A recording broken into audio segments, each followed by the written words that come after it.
হচ্ছে মাছরাঙা দেশের সংবাদে সবাইকে স্বাগত জানাচ্ছি খালেদা আক্তার। সংবাদ শিরোনাম।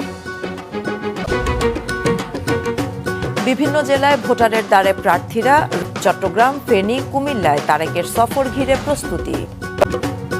শুনছিলেন শিরোনাম, এবার বিস্তারিত।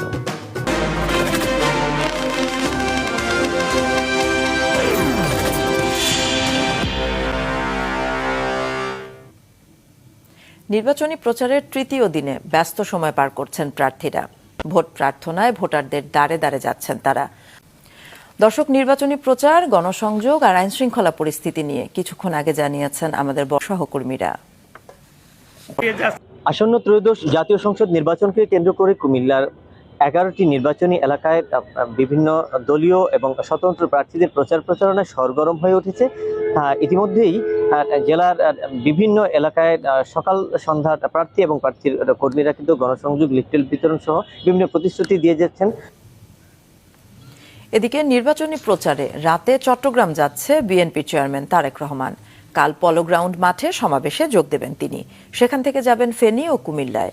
এরই মধ্যে সব প্রস্তুতি শেষ হয়েছে। তারেক রহমানের সফর ঘিরে উচ্ছ্বসিত এসব এলাকার নেতাকর্মীরা। বিস্তারিত ডেস্ক রিপোর্টে।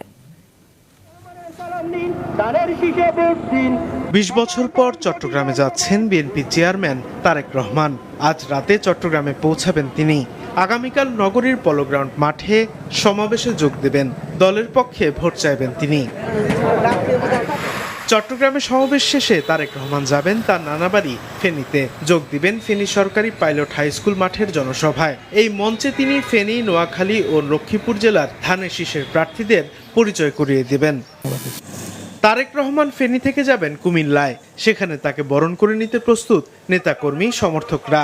আমাদের বিভিন্ন প্রস্তুতি ইতিমধ্যেই চলছে ব্যাপকভাবে। গতকালকে আমরা কুমিল্লা মহানগর বিএনপির উদ্যোগে আমরা 27টি ওয়ার্ডের বিভিন্ন পর্যায়ের নেতৃবৃন্দের সাথে আমরা প্রস্তুতি সভা করেছি, মত বিনিময় সভা করেছি। প্রত্যেকটা ওয়ার্ডে আমরা ব্যাপকভাবে প্রস্তুতি নিচ্ছি। তারেক রহমানের সফর ঘিরে কুমিল্লা সদরের দক্ষিণ সোয়াগাজী ফুলতলি মাঠে আয়োজন করা হয়েছে জনসভার। তারেক সাহেবের মধ্যে মানুষ শহীদ জিয়াকে খুঁজে পাবে, তারেক সাহেবের মধ্যে মানুষ বেগম খালেদা জিয়াকে খুঁজে পাবে। সবকিছু মিলিয়ে আমি বিশ্বাস করি কুমিল্লার প্রার্থী যারা আছে তাদের ভালো পার্সেন্টেজ পরিশ্রম কমে যাবে। চেয়ারম্যান সাহেব আসা মানে তাদের অনেক পরিশ্রম কমে যাবে।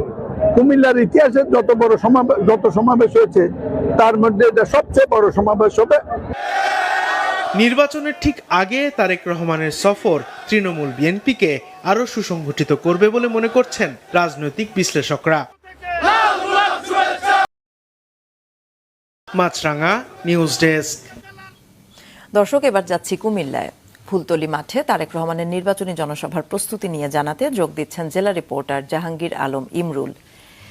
ইমরুল, বিভিন্ন দলের নির্বাচনী যে প্রচার, সেখানে লোক সমাগম কেমন হচ্ছে আর তারা নির্বাচন নিয়ে কি বলছেন?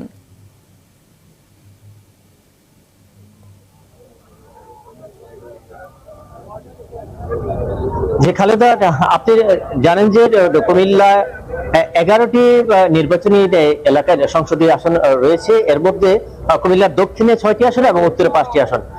আপনি জানিয়ে রাখা দরকার যে আজকে বিএনপি চেয়ারপারসন তারেক রহমান চট্টগ্রামে যাচ্ছেন। তিনি কাল বিভিন্ন সমাবেশ শেষে এরই অংশ হিসেবে কুমিল্লায় জনসভায় বক্তব্য দেবেন। আমি এই মুহূর্তে আছি তার যে জনসভাস্থল, আগামীকাল যেখানে বক্তব্য দেবেন ফুলতলির মাঠ, এখানে আমি আছি এই মুহূর্তে। এখানে কিন্তু তিনি আগামীকাল কুমিল্লার দক্ষিণের যে 6টি উপজেলা অভাব নেই, তো এর তারেক রহমান এখানে কিন্তু উত্তরের নেতা কর্মীদের উচ্ছ্বাসের অভাব নেই। তো এর তারেক রহমানকে আগমনকে কেন্দ্র করে কিন্তু এখানে গত 2 দিন যাবত প্রস্তুতি চলছিল। আজকেও কিন্তু এটা ব্যাপক প্রস্তুতি, প্রায় মঞ্চ সজ্জার কাজ প্রায় শেষের দিকে। এখানে সকাল থেকে বিভিন্ন পর্যায়ের নেতাকর্মীরা এখানে উপস্থিত হয়েছেন। এই পর্যায়ে কিন্তু আমার পেছনে দেখতে পাচ্ছেন অনেক নেতাকর্মী এখানে ভিড় জমাচ্ছেন এবং এখানে মঞ্চের প্রস্তুতি দেখছেন। এই মুহূর্তে আমার পেছনে আছেন কুমিল্লা মহানগর বিএনপির সাধারণ সম্পাদক ইমরুল। আপনাকে ধন্যবাদ। দর্শক, কুমিল্লা থেকে তারেক রহমানের নির্বাচনী জনসভার প্রস্তুতি জানাচ্ছিলেন সহকর্মী জাহাঙ্গীর আলম ইমরুল। দেশের সংবাদ শেষ করার আগে গার্ডিয়ান লাইফ ইন্স্যুরেন্স সংবাদ শিরোনামগুলো আরও একবার।